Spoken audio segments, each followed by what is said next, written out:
Hey everybody, welcome to Liquid Web webinar. I'm joined with Kelly Goolsby, who is Director of Solution Architecture at Liquid Web, very versed in this very hot and popular topic for good reason, business continuity. Kelly, I know as we were talking about preparing for this, sharing this video and this webinar, one of the things you shared was kind of a story about your own experience with business continuity. And we're going to get into that in just a second. But first and foremost, do you mind sharing what is business continuity? Yeah, sure. Hi, Corey. So, yeah, and let's consider, I think the industry considers it two things, right? There's business continuity, and we'll talk about disaster recovery in a minute. But business continuity assumes something has happened, right? To affect my ability to work, to serve customers, to make widgets, to, do tax returns, whatever it is, whatever you do as a business, something has affected my ability to do business. And business continuity is how, in the midst of that, at the moment that thing happens, how do I react and how do I keep the lights on? How do I keep doing business? How do I keep serving customers? And there's no one size fits all for business continuity or disaster recovery. But I think, we're seeing now that it's important for every business. We'll talk about first steps in a minute. Sometimes it's just, hey, my employees who are taking calls from customers have cell phones, right? That's my first plan. And then normally I step into business continuity in phases, depending on how long, whatever the event is going to last. Yeah, and so that's when, your role, solutions architecture at Liquid Web, someone calls in and said, hey, and that is now, by the way, and something's happening with my business. You go down through some of those questions. How does that typically look and work? Yeah, we do. So while I'm a solution architecture manager for Liquid Web and a bit industry for a while, this conversation is always about what, we're certainly going to help you where we can as a business. It's the job of the solution architect, though, to tell you when we can't help you. Because any business continuity plan is sort of the continuity plan for your business and by and through your providers, right? So, if we're talking about systems that are hosted at Liquid Web, we're already hosting something for a client, or we're talking about hosting something for a client, they want to know how to make that application, that website, whatever it is, work when they have a business outage. They also want to know what Liquid Web's business continuity plan is as well, right? And so we'll give them some of that under NDA and tell them how we do it. But customers, yeah, they're concerned about their providers' business continuity. But even more so theirs, right? And what they're designing with Liquid Web plays in. And then as a solution architect, we look through and say, hey, this we can do for you. Here's how you're still going to access that app. And that might be networking. It might be users on the application. It might be our own data center redundancy. And then we're going to help find dependencies. That's a big part of business continuity planning. While we can design a really highly available application that's accessible from both a VPN and a public network, there may be other things that application needs that aren't hosted with Liquid Web. So we have to run through with the client what dependencies that application has. Gotcha. Okay, so that's kind of business continuity. Now, you mentioned there's the kind of differences about business continuity, something we hear quite a bit, especially amidst pandemic, and then disaster recovery plan. And there's some nuance to that, isn't there? Well, there is. And so business continuity is from the moment an event happens, how do I continue to do business? And, that is, and I think I mentioned to you when we talked about this earlier, some of the big ones that have happened in my career, Hurricane Rita, Hurricane Katrina, 9/11 right before I got in the industry, obviously a huge one. But those are all sort of events that have we know this thing has happened, and then we're going to have to maintain business continuity. And that could be my employees go work at from home or an accelerator, a co-work space. Sometimes you'll phase the plan, right? My employees are going to work from home immediately, but I want to get them back into some sort of office. And so you have to look at the scope of the disaster that's caused you to trigger a business continuity plan. And if it's your office, that is, we saw a lot of offices in New Orleans, right, and Houston during the hurricanes that were out of commission. So, your disaster recovery. So when you finish business continuity or you're in business continuity, right, it's a continuum. Then I start my disaster recovery plan, which is how I roll back to where I was. And those are the things when you do an inventory, right? I need to get a new office, or, the things I need are all hosted in a data center in the cloud. So yes, I'm going to get an office, but it's not a burning priority, right? And so disaster recovery is how you get back to operations the day of the event -1, right? Where you were before things happened. And Mm-hmm. that's disaster recovery, is how you put Pandora back in the box, right? And get back to where you were. Yeah. And I mean, you've given some examples like hurricanes, for instance. So those are short-lived, relatively short-lived events. Something Sure. happens triggering, the business continuity plan, discovery, disaster recovery plan. Yeah. But now switching gears to COVID-19, Yeah. how does that all look now? And what are Yeah. you seeing and hearing? We have never seen anything like this, right? In my career, the one we talked about, I've worked in IT out of San Antonio, Texas, for 17 years, and we didn't expect it, but we had an ice storm, a big ice storm, right? Shut the city down, right? We don't have snow plows, we don't have salt, everything's elevated, nobody can drive in it, and so that ice storm lasted a day or two. But everybody in the company I was with at the time had to work from home, right? And we weren't, I wouldn't say we're exactly prepared for it, but things worked. Most of the situations in my career have been either been isolated to a geo, or have been a time frame that was known, right? Even if I have to go build an office, I sort of know what that could be, right? I know what office space is, and right, obviously a big earthquake is going to affect that in the geo you're in. But right now, we've got people that have got perfectly functioning offices, right? That's not the problem. They just can't go to them. And we deal with this in Liquid Web's own business continuity planning. And I don't think anybody wants to rush back. And if you do rush back, then you have another set of problems, right? What if critical employees who have to stay in the office to keep things running in the office get sick? And so this has put more of the workforce than ever before, right, across all geos almost, into a extended work from home situation, which seems easy at first, right? But there are definitely some nuances. I think normally you plan, one of the traditions in business is I've got offices in 2 different geos, right? I got an office in California and have an office in Des Moines, Iowa. And I know that they are separated enough that typically if I have an earthquake or I have a tornado, both offices aren't affected, right? They used to say 250 miles, right? Gives you enough geographic disparity between offices. But now all that geographic disparity is sort of out the window, right? For most offices, everybody's worked from home. So, you can't say half my office, I have to size the network so that half can work from home and the other half are in their office. Now it's 100%. So I think what has tested business continuity plans in this event is that 100%. Right. And we've had some blog posts on it at Liquid Web. We have a few critical employees that are in the data center, and then building security, right? Obviously they have to be there. Those 2 groups and occasionally a networking person are in the office. Everyone else has worked from home. Probably 90% of our company, right, is work from home.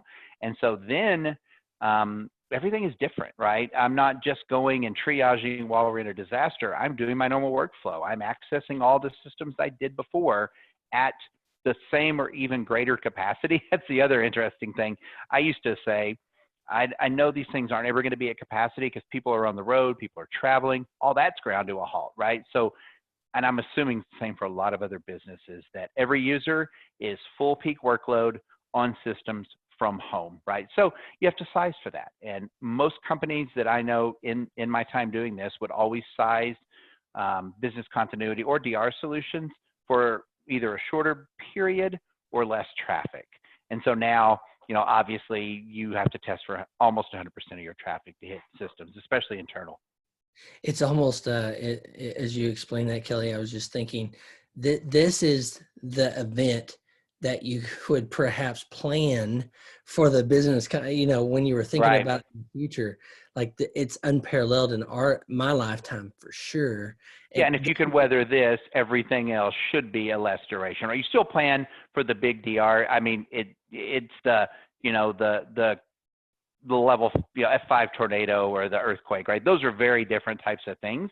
But then Sure. what the objective is, right? And you can plan for that. You're right. This is we're talking some areas probably going into June. So it's 3-4 months of full work from home. Yeah. Yeah, and that's the other thing I think too is I don't know. if we even know what it looks like, going forward. We're sitting here in April in 2020, but some of the states are hoping to lift some of the particular restrictions, but we don't even know what that looks Right. for. So yeah, this presents some really unique challenges for sure. And like you said, like an F5 tornado and earthquake, those happen enough that you probably do situational planning for that. But this is Correct. then something that tests all of the systems pretty hard. Yeah, and you're usually looking for in that disaster recovery plan, right? Business continuity gets you to start implementing your disaster recovery plan, but you assume systems are taken out, right? And so the two terms, and most of the people who've dealt with this that are listening will know, is recovery time objective, right? This data center, this system is out. How fast do I need it back up, right? And that can range from days for non-critical systems to 0 to minutes for critical systems. And then your other is recovery point objective, right? How far back do I have to go on my copies, right? How much data can I stand to lose? And if you're, selling McLarens on a website, I don't know if anybody does, but every transaction costs X amount. And so I can't lose a single transaction. And so then you design your solution based on those tolerances and those needs with budget, right? That's very different and still something we recommend every client does. I tell you what people are thinking about now that I've talked to is how many things actually have to be in my data center, right? Mhm. And I'd be naive if I told you all those should come to Liquid Web. We think we could be a great solution for a lot of them. But I mentioned it earlier that why would I host an HR system and have someone have to go into an office to work with an HR system when I can just use ADP or Workday, right? Why do I have this CRM? And again, we have companies with a ton of technical debt, right, that have never wanted to migrate their CRM to Salesforce. So they're still running a box software CRM running in servers in their data center. So I think with the customers I've talked to, not all, but a lot, are reevaluating, right? And they've always said, hey, we should migrate this to a SaaS or to a hosted solution when the time is right. And so I think now the time is right for more people, right? Because there are certain critical systems that have to be in a data center, and there are still some of those. You want to send people to that data center, but anything else, people are moving, and that, again, not new, but they're moving to hosted, infrastructure as a service or SaaS. And now seems like a time too, if you're in this uncomfortable position, to change. Change is always painful, but if you're in an uncomfortable position already, now might be a time to reevaluate all those too. It is, and I think we're catching. If you go back to the fundamentals of a business continuity plan or disaster recovery plan, that might be your next slide, right? Is that first steps? Yeah. What are those next first steps? Yeah, good. So I think whether you do it now, you do it after this. Some people are dusting off the business continuity plan. The first is sort of an inventory, right? I mentioned it earlier. We walk through key functions in the business, right? What are the functions I cannot live without, right? And like for Liquid Web, the number one is server operations, right? Servers have to stay on for our customers. Number two, obviously, is support, right? We have to be able to support those customers if something's wrong. Everything else, right? Accounting and the rest, right? They need to be up and working for us, but they're not the most critical functions, right? So we look at the critical functions. What are those functions? Who are the people doing that function, and what tools do they need? I haven't done it yet at Liquid Web, but in my role at my last company, we actually did a workflow analysis for a week and logged every single tool we used. And I'll never forget this number. In a week, my employees at that company touched 37 systems or tools, 37, Wow. right? And so, I suspect there are some who do fewer than that. There's probably some businesses that have more systems. And then you say, where are those systems, right? Where do they live? Hey, this one is Salesforce, right? And we're going to check their business continuity plan, but let's assume a multi-billion-dollar SaaS is multiple data centers and replicated, right? And so we're good. The next one is a smaller system, but which ones are critical? You bucket them by critical, important, and lower priority. But there are a lot of different tools to do this out there. And then you figure out how they're accessed, right? And so some of these may live in your data center, that's fine, but what does my VPN look like, right? Do I access over the web with just a secure password? Is this VPN? Is this single sign-on? Do I have two-factor authentication? And so functions, tools, functions, people, tools, and then how do they access them, and are they going to still be available? Example for us, right? I'm in sales, the technical side of sales, and yes, Salesforce is available over the phone, works much better on a computer, right? And so then you need to know, do those people have the things, and this is where we're a little bit different, do they have the things they need to access those tools and access them securely? If anything has changed, and I think it's always been important, but is security around the business continuity type activity, right? Because when you're recovering from Hurricane Rita and you know you're going to work for a week from a hotel conference room or whatever, people weren't as worried about security, right? They were worried about just getting up and working. But now, one thing that is happening in the industry, and you've probably seen this or in the world, is the hackers, the scammers, the malware artists. They know people are working from home, right? It's not a big secret. And so we are seeing a rise in the phishing, the spear phishing, the malware injection attempts, just under the assumption, one, that people let their guard down because they're working from home. They're probably mixing some of their personal and their work on the same computer if it's bring your own device, right? And they don't all have the same security profile they have when they're in the data center, right, or the office, right? So the office probably has more controls, and everything flows out through an egress firewall and is checked by IT. That is a little bit different when people are working from home in this situation, and it's a longer attack profile, right? I mean, before, it's hard to go, hey, this business has everyone working from home. How do I target them in this short period of time they're working from home? Well, now the attack surface is huge because I've got millions of people in all sorts of businesses, including banking, right? That's the thing that has shocked me in dealing with, banking and insurance companies. A lot of those people have moved roles home.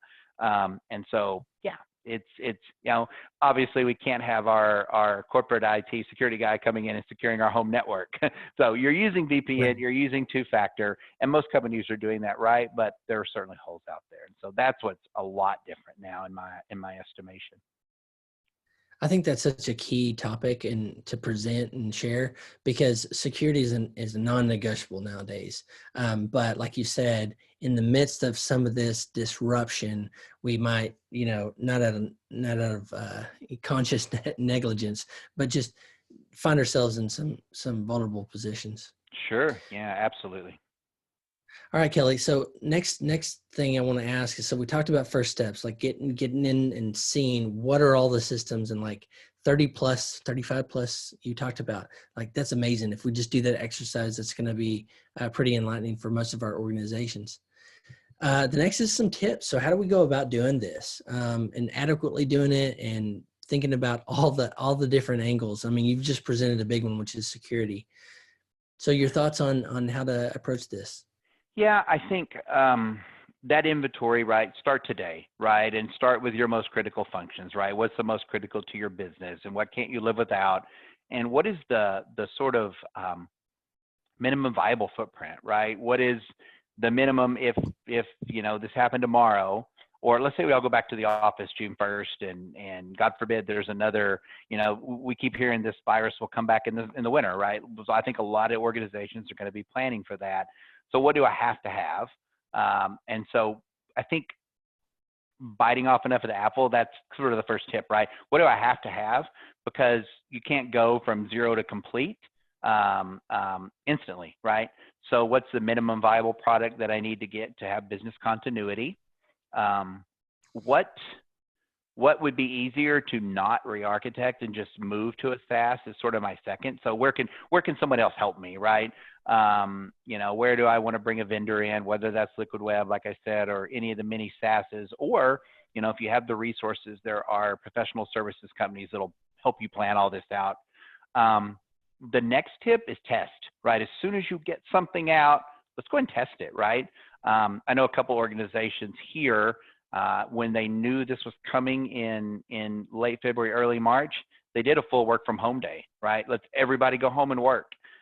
We're not on the line then. We can still get people back to the office, but let's test it, right? And let's test as much as we can. You can do load testing, right? That's another, so you talk about plugging vendors in where they can help you. If we're talking web-facing applications and even some of the private or mobile applications, you can test those with a vendor who will report it. But you can also do, the functional user test, which is everybody working from home. That's 1, 2, 3. I think the next tip is as soon as you do this, don't forget about it. I can't tell you, I kind of joked about dusting off the disaster recovery plan. The best time the disaster recovery plan works is the day after it's published. As soon as you do it, right, if you think about it, my 37 systems that I cataloged 4 or 5 years ago at the company I was working at, within 2 or 3 weeks, there was a system that we'd quit using and a couple systems we had added. So my 37 system inventory was good for a couple weeks, right? They'd changed, and maybe they're not a big deal, right? We switched from Visio to Lucidchart in the way I did technical diagrams. Not a huge deal, right? But if I had changed the system where I recorded configurations to pass down to the server management system, right? That's a much bigger deal. So you have to set up change control around the plan, even if it's a basic plan. What is the event that triggers me going in and reviewing it again? And it is fine for a lot of organizations to say quarterly, right? The minimum, if you go read, is yearly. But I don't think now in the days of continuous software delivery and customers satisfying things, that a year is good for most organizations. Quarterly is not a bad. If you're doing nothing else, do a quarterly or 6 months. Then otherwise, it might be just part of your change control, right? We've approved switching vendors, so somebody's got to go back and update the business continuity and the DR plan, right? So you can usually have some dependencies where, procurement knows we've added this new system, or IT does, then they go in and with the stakeholders dust off the BCDR plan. Yeah, that's great. So we've talked about, we've touched on security. We talked through the first steps. We've given some tips for even doing so. Is there anything else on your mind that in this whole subject that you want to mention? I feel like we've covered most of it. I think I'm always happy to talk through this with anyone. So, I think, yeah, that's sort of, whether Liqua is part of the solution or not, I'm happy to talk through this. I think, a lot of people are further along than we thought, that just haven't thought about this in a while. And so I think, people are thinking about it now, and I'm happy to help anybody. So I think I've covered most of the top things in my mind. Yeah. I think you've given some great insight and also shared what you're dealing with and what you're seeing as your role at Liqua Web, helping people through some of this. So liquaweb.com is where you can find the resources, of course. And then here's Kelly's email. You can email him. And then if you want to talk to someone at Liqua Web about how they can help you with business continuity, you can hit the 1-800 phone number there, or hit liquaweb.com and speak to a live chat. But Kelly has been gracious enough to offer his email address here.